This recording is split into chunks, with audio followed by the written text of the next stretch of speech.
today for 5 steps to build your network to help you find a job. We'll get started with our presentation in just a couple minutes. We want to make sure everyone has a chance to get their GoToWebinar software up and running.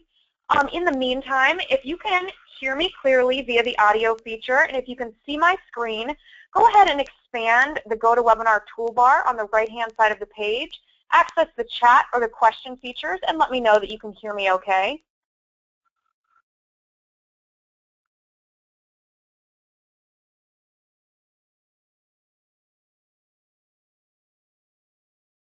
Okay, great. It sounds like the audio and the visuals are working. Well, like I said, we'll give people just a couple more minutes to get everything set up, because sometimes it takes a couple minutes to get everything running, and then we will begin our presentation.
All right, it looks like just about everyone is logged on. If you have any technical difficulties throughout this webinar, just go ahead and send me a message through the questions or chat features, and I will try to troubleshoot as we go. But on that note, thank you again for joining us today for 5 steps to build your network to help you find a job. We've put together a great webinar for you today. The art of networking is a critical step in your job-seeking process, and it will continue to serve you well in your career even after you've obtained that dream job. Today in this presentation, we will walk you through the basics of how to move and shake within your existing network and how to further expand it, and ultimately how focusing on your network and your connections will lead you to your new job. We at Recruit Military have been in the business of helping military veterans find jobs for over 15 years, and we want to share our experience with you. We've been hosting job fairs for military veterans for 9 years, and we've hosted over 650 events during this time. In our past webinars over the past few months, we've covered topics such as the do's and don'ts and best practices of how to write a resume, how to write a cover letter in order to obtain an interview, how to ace a phone interview, how to work a job fair, and today we'll cover the art of building your network of influence to help you land the job you want.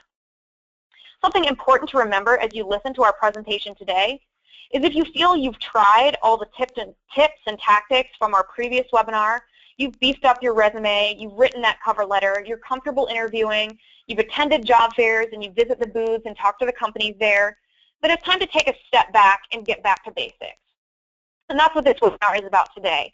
Now that you've prepared yourself with those other tools, it's time to learn to utilize your network in an effective manner. My name is Liz Wheeler. I am the social media manager here at Recruit Military. Joining me today for this webinar is Mike Frankum, former Army captain and senior vice president of marketing here at Recruit Military. Mike has worked in the field of veteran hiring for 17 years and brings an incredible wealth of knowledge. At the end of this webinar, we will be hosting a live question and answer, so be sure to stick around for that.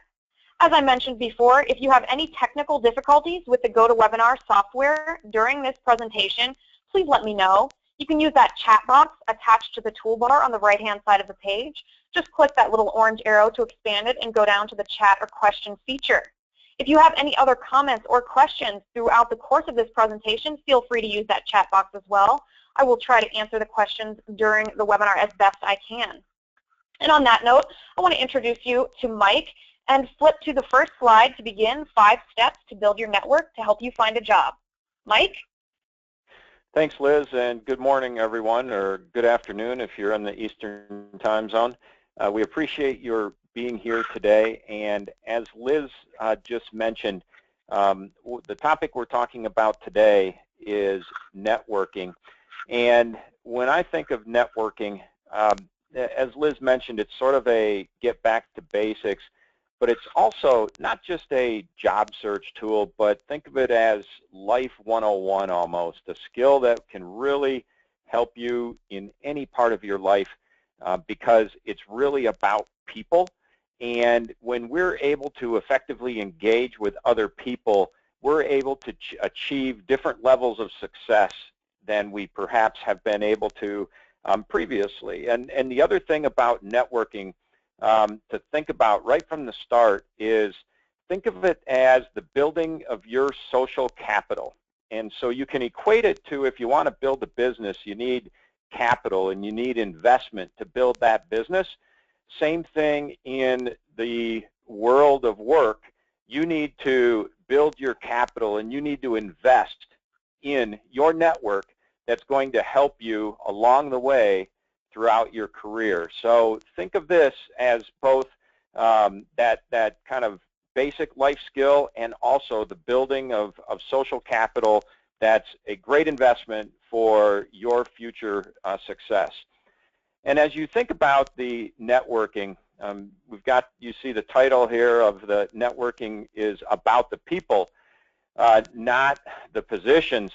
You want to really think about the people first, and by people first, we're referencing those that you're going to be networking with, and the positions second. And by positions, we're really referring to the positions that you might be interested in, because what you want to do is really put yourself or find yourself in a relationship, not just to take or receive, but to, more importantly, give. And when you do that, you build great networks. Something to remember is that you want to give yourself time, because networking takes time to really develop relationships. And so it's never too soon to start building a network. And you might want to, if you're just making the transition from the military service, begin building that network immediately. And then we're going to talk about a few ways to do that. But one way that you can certainly do that is through the attendance of any career fair that you see in the area where you're located. Is an excellent way to expand your network in your local area and do it very quickly, because where else can you go and within a matter of a few hours meet with 40 different companies, and in those companies perhaps multiple professionals in those companies, and then on top of the companies that are there recruiting people, you've got all the attendees who are doing the same thing you are, which is searching for a job. And so you can connect with those people that are walking around the floor of that career fair just like you are, introduce yourself, and exchange information about what each of you are looking for, and listen to that other person.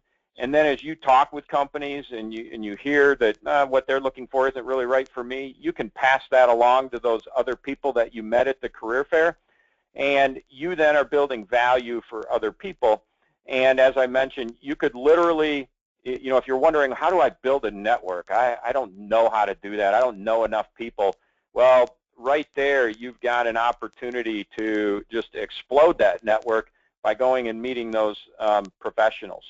One of the things that we've got here on the bullets for you to consider is to make sure that you're not asking for things before you give. And really, that's really making sure that you ask that other person questions to understand who they are and what they are really looking for. Liz, if you could go to the next slide. And one of the most important things to think about when you are in the process of networking is make sure that you're setting a specific goal. And that's very important because you want to know what you're striving toward. And also, you want to be able to then relate your qualifications and skills to that specific goal that you are striving toward. But also, at the same time, listen to what that other person has to say and may actually need. And so that's why we really encourage you to have that goal in mind, but be flexible on how you get there. And in other words, have two goals as you go into a networking situation. And goal number one might be that dream job that you really want to have. So you want to know what you're looking for, what your career goal is, your dream job, and then be able to convey it. So for example, you might have spent the last 10 years in the Army as a leader in the infantry, and you have a great passion for cars. And you're seeing that at a career fair maybe you're at, that there's a couple of different, perhaps a couple of automobile dealers and maybe a manufacturer or two that serve the automobile industry. Well, as you would approach those individuals and work to introduce yourself, you might have your introduction sound something like this. Hello, Tom. For the last 10 years, I've served in the Army as a leader in the infantry. I have a great interest in applying this leadership tied into my other passion, cars. I'm very interested in learning about more options in the auto industry that I may not be aware of, and just let the conversation flow from there. So that might be a way that you're keeping that goal that you have about your ideal job in mind, but and doing it in a way that ties your experience together and makes it relevant to the person that you're speaking with. And then secondly, you want to have a goal about what you'd like to gain from the networking conversation. And really, we suggest that goal, first goal in that, should be to listen and help as much as you can the other person. Everybody that you meet probably has needs just like you do. They just may be a little bit different. So find out a little bit about them in this introduction that you have and what they need, and then you are going to be able to perhaps make a connection for them or provide information to them that they may possibly didn't have. And then also seeking that introduction, perhaps secondarily though, in that goal, you may want to seek an intro with a company, within the company of the person you're meeting with perhaps. And so you might want to let them know that, hey, one of the objectives I have in meeting with you is how can I go about setting up a couple of informational interviews within your company with people who would be in similar positions as I'm interested in. And so you would ask that question of the person after you've gotten to know them and learned what they may be interested in. Liz, do you have anything additional that you have experienced in this area? I would just reiterate the point that you made in this slide and the previous slide, that it's really important to listen first and to offer to help before you ask for help. The more that you can offer someone else, the more disposed they're going to be creative about helping you and to want to help you. So it goes back to the point you made at the beginning as well about this being life 101.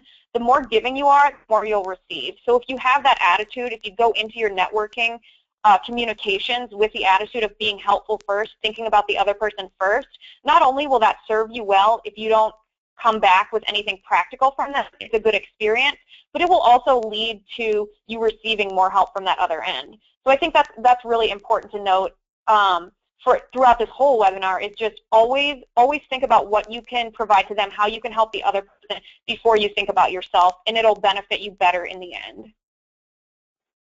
Awesome. Thanks, Liz. As you continue to think about how you go about the networking, it's very important for you to think about how are you going to strike interest in that other person to potentially help you. And the best way to do that is just to be prepared. And to be prepared, you need to be ready to tell anyone about yourself when they ask. But as Liz just mentioned, you don't want to just push your story on them before you actually hear about their story a little bit. So always make sure you ask about them first. And even at that career fair, I gave that example of your introduction. And before you go any further after that initial introduction, make sure you ask them, and I'm real interested in learning more about what you may be looking for if it's in that career fair example. You want to get them to start talking to you. And that way, you're going to be able to actually convey what's relevant from your resume that you want to pull out of your resume directly to that company. It's also going to help you verbalize your elevator pitch or that intro to them in a more effective way. And it's also going to allow you the opening to really verbalize your goal that you have and have it be in a way that's not going to come across as pushy, that you're pushing upon this person, but rather that it's relevant to what they may be looking for, or at the very least, if not them specifically and what they're looking for, it'll at least spark in them, the wheels will turn in their minds about who it may be within their network that they could possibly introduce you to.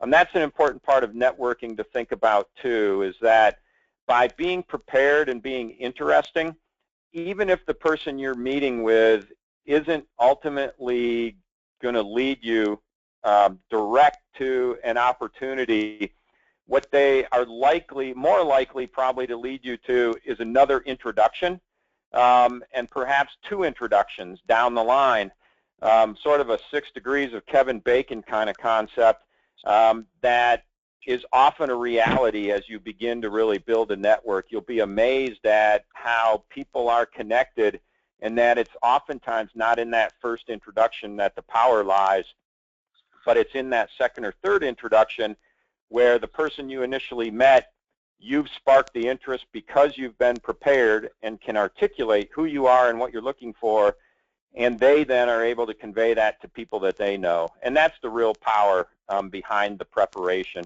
because you're just going to present yourself that much more effectively. And Liz, the next slide about creating a LinkedIn profile is something for everyone to really consider in today's age. But really want to emphasize, don't just create a generic profile. Don't just throw up your name, a generic title, and a couple of positions you held, and then don't include a picture of yourself. Actually take some time to build this out. People are going to go check you out online, and make sure that you do include a picture on your profile and that it portrays you in a setting you want to find yourself in, not maybe where you're at today. And what I'm referencing there specifically quite a bit is that if you're just transitioning from the service and you're trying to make the transition out of the service, don't use a military picture in your LinkedIn profile. Go get a professional picture taken and use that for your picture in LinkedIn. Also, build out your profile to display experiences and accomplishments. So make sure that you build out almost your resume in that experience section that you'll find in LinkedIn, and put in accomplishments that you've achieved in those different positions. And then as you begin to work with LinkedIn, one of the things you can do is search for different people. And as you find perhaps old college friends, buddies, people from the military, things like that, or people that are in industries that are of interest to you, and when you find those valuable connections and you want to use that invite feature that's in LinkedIn and ask them to connect, don't use the generic connection request that LinkedIn provides. There's a nice little button that LinkedIn provides, and it sends the exact same message to everyone, and it says, I'd like to add you to my professional network on LinkedIn. Okay, great. Why? A lot of people protect their networks on LinkedIn, and if you don't provide a reason for why you are reaching out to them, then a lot of people just won't accept your request to connect because you're not relating anything of value to them on why it's of value to potentially connect with you. So make sure you take a moment and tailor that short message to be something specific to that individual.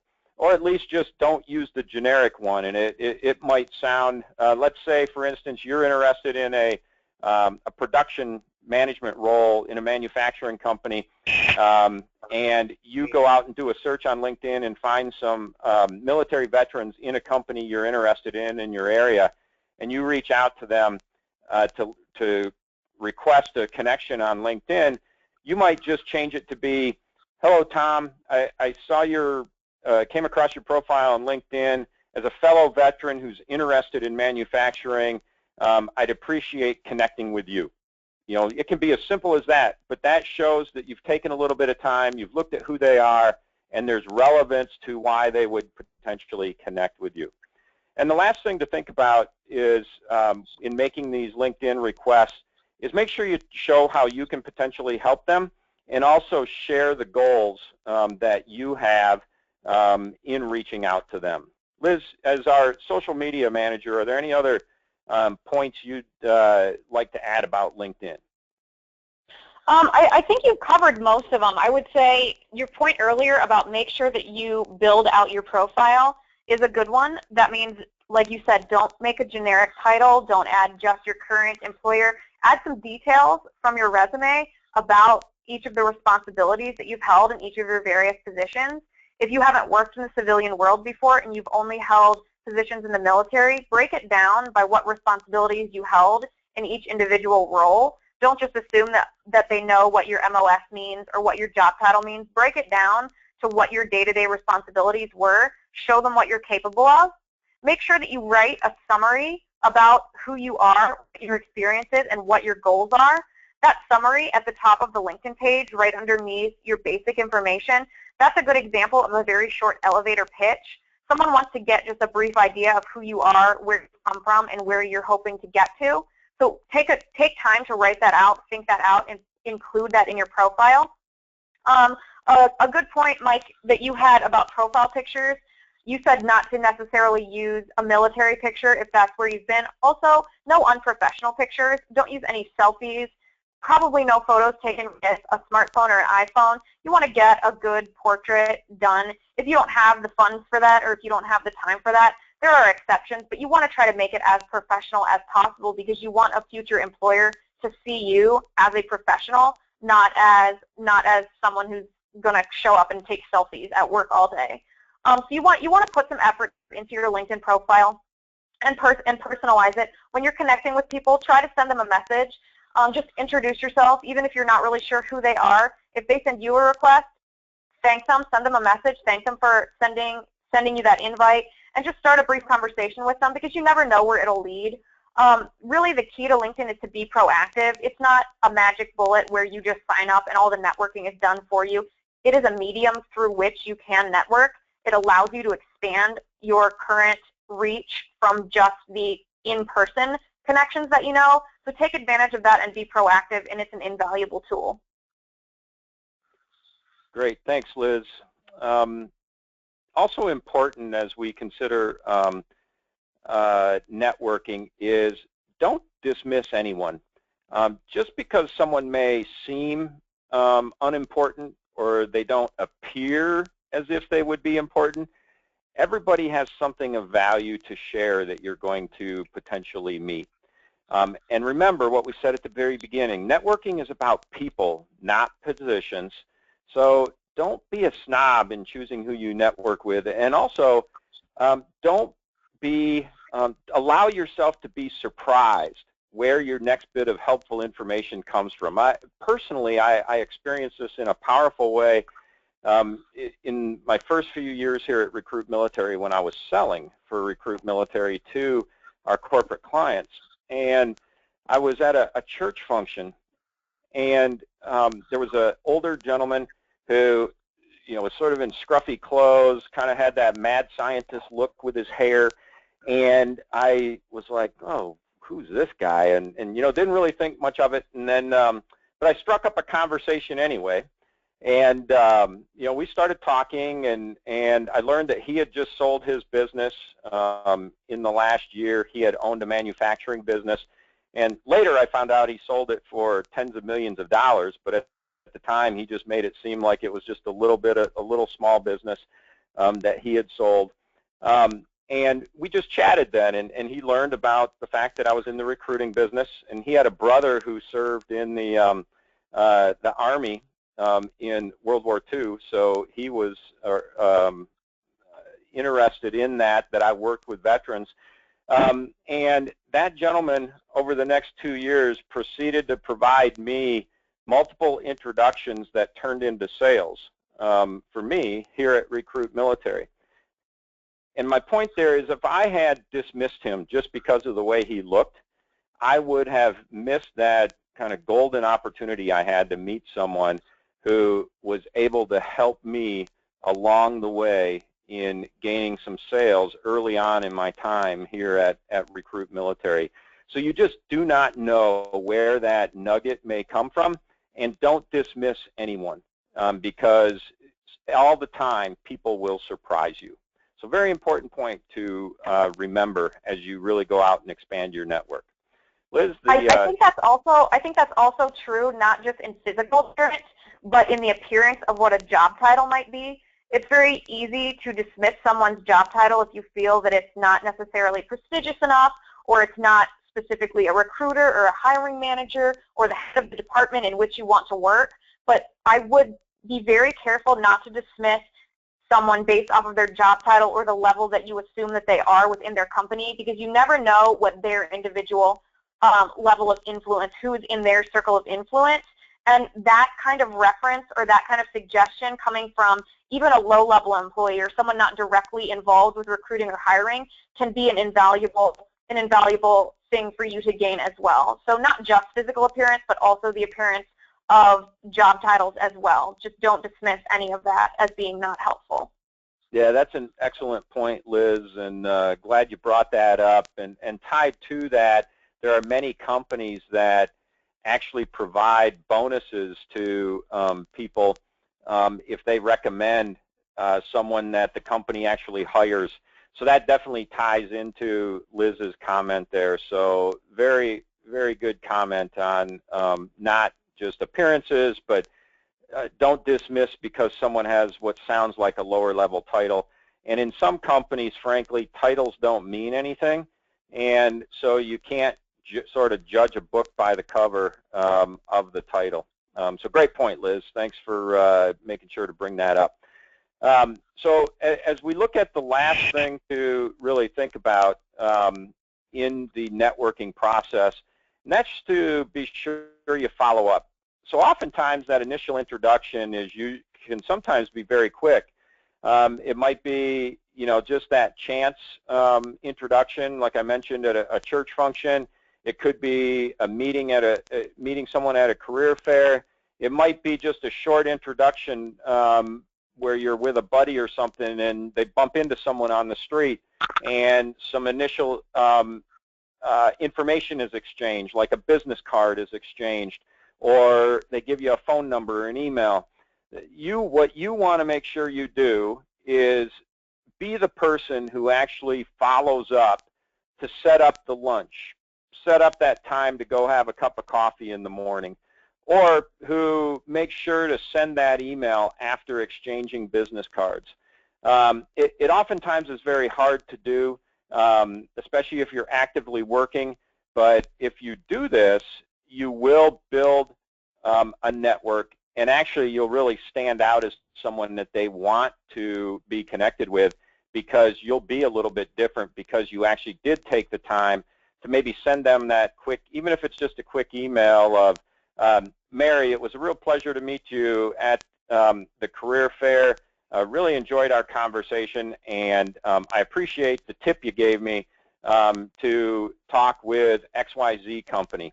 And that right there kind of sets you apart, and you're not asking for anything, but certainly Mary is more likely to remember you should you reach out to her again in the future to take an additional step, or to even maybe ask her a question or advice on something that came up.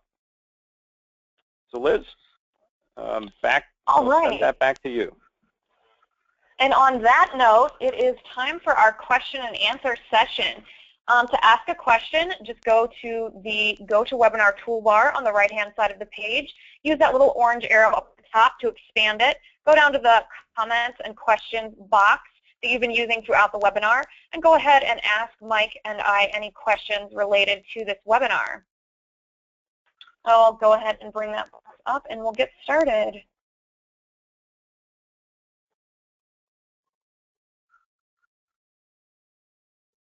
All right, our first question is from John. He asks, Mike, if you could give a brief example of what an appropriate introduction for a LinkedIn connection would be. An appropriate introduction, if possible, I would say make it relevant to the person that you are wanting to connect with. I gave that example, for instance, if maybe you find that a person has a commonality of maybe it's having served.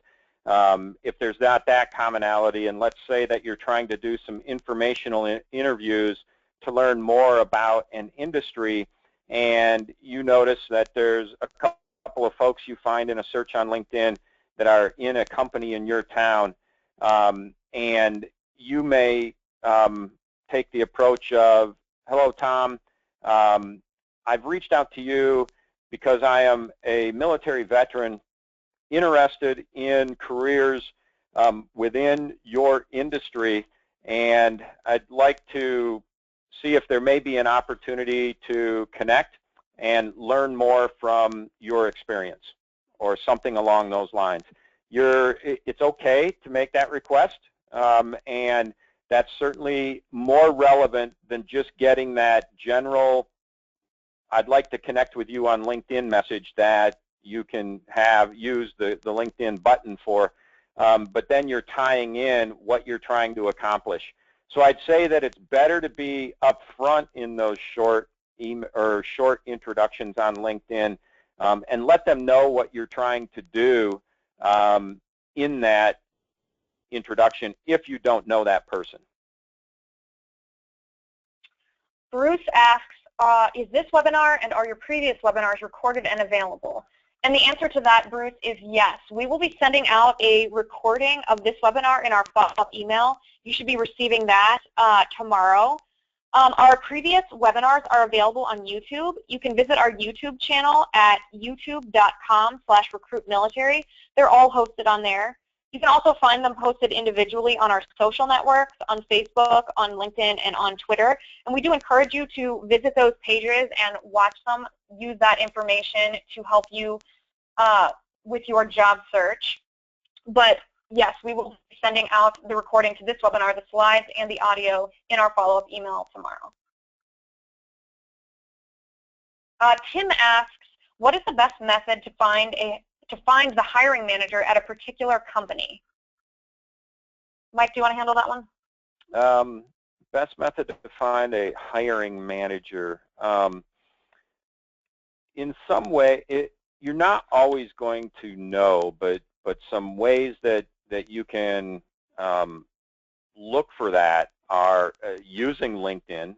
You can search for folks on LinkedIn, and look for people with the titles of manager on them, or vice president, or something along those lines, and or director. So those would be some of the levels that I would look for. So again, think of it from director or manager, director, vice presidents, and then for smaller companies, certainly presidents are making hiring decisions for small businesses. So look for those sorts of titles, and you're probably going to be finding people who are in hiring positions. It's not always going to be evident that they're the right one maybe for the position that you're looking for, but you can gain some estimation from that. And then also the other way you can figure it out, if it's a little bit larger business, is, do some research. Again, probably LinkedIn, the best place to do it, and see if there are perhaps some military veterans in the company, and work to first strike up a conversation and engage them.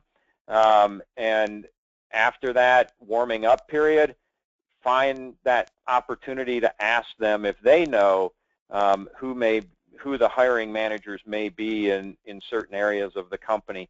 And oftentimes that's a way to figure that out. It's not likely that receptionists and gatekeepers at companies are going to give you that information. So you do have to dig on some of that sometimes. And also, you're not always going to be 100%. So you're going to have to make some of those deductions based on the different position titles that people hold. This is a great question from Ken. He asks, if I have individuals looking at my profile on LinkedIn or Career Builder or Monster, how do I approach them for opportunities? Yeah, you can certainly you can see when people are viewing your profile and things like that on LinkedIn. And one thing I've had the personal experience of receiving are emails from individuals where when I've actually been recruiting and I've looked at someone's profile, and I've then received an email from them, and that email says something to the effect of, hello, Mike, I saw that you had reviewed my profile in LinkedIn, and I was following up on that to see if there was anything I could do to help you out. And again, we're going back to what we talked about in the webinar, in finding a way to help others. And that's really what you should keep that focus on when you learn about specifically someone who maybe was looking directly at your profile, and then just seeing if there's a way to help them. And if you put it that way, it's probably the most effective way to go into that follow-up process when you know that information. Adam asks, are there groups that will do professional portraits for free or at a reduced cost? Adam, my recommendation would be to Google freelance photographers in your location. A lot of times if you go to the chain photographers or the larger, more established ones, the costs are rather expensive for professional portraits. But if you find a freelance photographer or a photographer who's just getting started, just setting up his or her business, you can usually get those for a fairly reasonable fee, especially if you do an outdoor portrait or just a very simple portrait. That should be at a reasonable cost. But just Google freelance photographers in your area, and you should be able to, with just a small amount of research, find one at an affordable cost. Valerie asks, when setting a specific goal, how long should I wait for positive feedback? Mike, do you want to take that one? Sometimes it depends on what you are asking for, and also what the response was to your ask from the individual. And what I mean by that is you do want to ask for something at the end of a introduction or a networking opportunity. And when you do that and you ask them and they hopefully provide you something back, maybe it's give me an opportunity to think about who I might introduce you to, and I'll be back with you.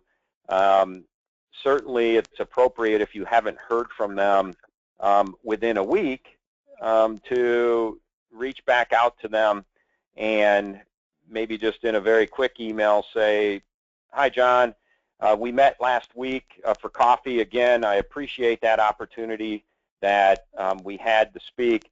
It was very helpful and gave me perspective in my career search. And I wanted to follow back up and see if you had an opportunity to think of some possible introductions introductions you may have as you and I talked about. So reference what it is that they said in that, and do that follow-up. And generally within a week time frame is probably the appropriate time frame for a networking type follow-up. If you do it sooner than that, you could come across as a little bit pushy, because you want to be able to, you want to show that you realize that they've got busy professional lives and personal lives, and that you're giving them some time to deliver on what they said they would do to help you out. And on that note, that is going to wrap up our question and answer session. Mike, we thank you for joining us, for all this great information, and for all of you who attended the webinar. We appreciate your attendance. We will be sending this presentation to you in a follow-up email in the next day or two. In the meantime or afterwards, if you have any questions, feel free to email us.